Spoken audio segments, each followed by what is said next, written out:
അല്ലടോ, നിങ്ങൾ ഓണം പരിപാടി കഴിഞ്ഞിട്ടില്ലെന്ന് എന്നോട് കുറേ പേര് ചോദിച്ചിട്ടുണ്ട് കേട്ടോ. ഇല്ല കേട്ടോ, ഒരു അക്കാഫിൻ്റെ ഓണം പരിപാടിയോട് കൂടി ഈ വർഷത്തെ ഓണം ഇവിടെ അവസാനിച്ചിരിക്കുന്നു. അക്കാഫിൻ്റെ ഓണം പരിപാടിക്ക് ഈ വട്ടം ഞാനും ഏട്ടനും കളിയൊന്നും മാറ്റിപ്പിടിച്ചു.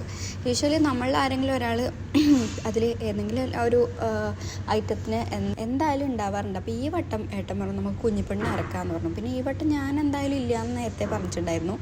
പിന്നെ ഏട്ടൻ കയറണോ വേണ്ടിയോ എന്ന് പിന്നെ തീരുമാനിക്കാനായി. പിന്നെ ലാസ്റ്റ് നമ്മൾ വിചാരിച്ചു മോളിൽ തന്നെ കോൺസെൻട്രേറ്റ് ചെയ്യാന്നുള്ളത്.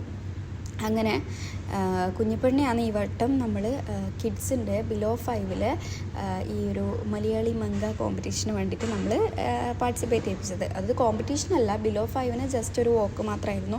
കുഞ്ഞിപ്പെണ്ണ് നന്നായിട്ട് സഹകരിച്ചിട്ടുണ്ടായിരുന്നു. ഞാൻ വിചാരിച്ചിട്ട് ഇങ്ങനത്തെ ഒരു കോസ്റ്റ്യൂമൊക്കെ കുഞ്ഞിന് ഒരു ഇതുണ്ട് വെച്ചാൽ എന്താ ഇങ്ങനെ കുത്തുന്ന ഡ്രസ്സൊക്കെ ഉണ്ടാവില്ലേ, ക്ലോത്തൊക്കെ അങ്ങനത്തെ ഒന്നും ഇടില്ല. അപ്പോൾ ഞാൻ വിചാരിച്ചിട്ടില്ല ഇതൊന്നും ഇടുന്നുള്ളത്, കാരണം മാലയൊക്കെ ഇങ്ങനെ തറയ്ക്കുമല്ലോ. അപ്പോൾ അതിൽ മാറ്റാനൊക്കെ പറയുമെന്ന് വിചാരിച്ചെങ്കിലും ഒരു പ്രശ്നം ഉണ്ടാക്കിയിട്ടില്ല ഭാഗ്യത്തിന്.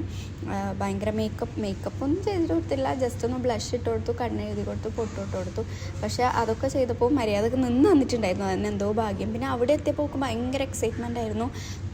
പിന്നെ ഒത്തിരി കുട്ടികൾ അടിപൊളിയായിട്ട് ഡ്രസ്സ് ആയിട്ട് വന്നിട്ടുണ്ടായിരുന്നു, നന്നായിട്ട് വോക്കും ചെയ്തിട്ടുണ്ടായിരുന്നു. മോക്ക് പിന്നെ അങ്ങനെ അറിയില്ല, പറഞ്ഞു കൊടുത്താൽ മനസ്സിലാവേണ്ട പ്രായം ആയില്ലല്ലോ, 2 വയസ്സ് 4 മാസം കഴിഞ്ഞിട്ടേ ഉള്ളൂ മോള്. എന്നാലും ഭയങ്കര എന്താ പറയുക, ടച്ച് വുഡ് നന്നായിട്ട് നടന്നിട്ടുണ്ടായിരുന്നു. ഒരു പേടി മുഖത്തുണ്ടായിരുന്നു, എന്നാലും കറക്റ്റ് വേയിൽ കൂടെ തന്നെ നടന്നു. അപ്പോൾ ഇതായിരുന്നു നമ്മളെ അക്കാഫ് ഈ വർഷത്തെ അതിൻ്റെ ഫൈനൽ വരുന്നത് ഈ സൺഡേ ആണ്. അപ്പോൾ അതായിരുന്നു ഈ അക്കാഫിൻ്റെ ഒരു ഫസ്റ്റ് റൗണ്ട് എന്ന് പറയുന്നത്. പിന്നെ അതിന് ശേഷം വീട്ടിലെത്തി ഞാൻ എൻ്റെ കുറച്ച് ഷോപ്പൊക്കെ കാണിച്ചതിന് ശേഷം നന്നായിട്ട് വിശന്നു. അപ്പോൾ വിചാരിച്ചു ഒരു ബിരിയാണി ഉണ്ടാക്കാമെന്ന് വിചാരിച്ചു. അങ്ങനെ സാധനങ്ങളൊക്കെ ഉണ്ടായതുകൊണ്ട് ഒരു പെട്ടെന്ന് ബിരിയാണി ഉണ്ടാക്കി. അതിന് ശേഷം എൻ്റെ ബിരിയാണി ഇവിടെ റെഡി ആയിട്ടുണ്ട്. ഈ ബിരിയാണീൻ്റെ റെസിപ്പി ഞാൻ ഓൾറെഡി ഒരു ഫുൾ വീഡിയോ ഇട്ടിട്ടുണ്ട്.